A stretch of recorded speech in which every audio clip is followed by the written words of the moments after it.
Bugeye guys, today we're working on something we've unfortunately run into before. These are the pieces that came out of this transmission from the throwout bearing, which normally would be a black hockey puck in this space. But these pieces are, there's one there, they're just dissolved. That's a rare thing. No, they didn't fall out the arm because there's a boot here. A lot of times these boots are missing. So it's just completely digested the throwout bearing. And you can see how the housing, oh, there's a few more pieces, thank you.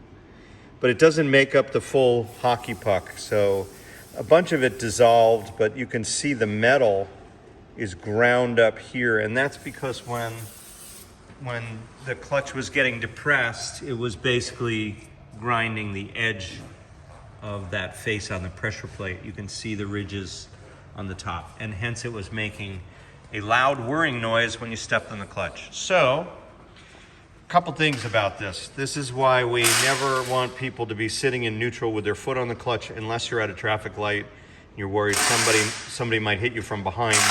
Then you absolutely want to be in first gear ready to get out of the way. But every other time, talking to your neighbor, talking to the mailman, neutral with the clutch out. Otherwise, you wear these little this black disc down to nothing and end up with this problem. It requires removing the engine.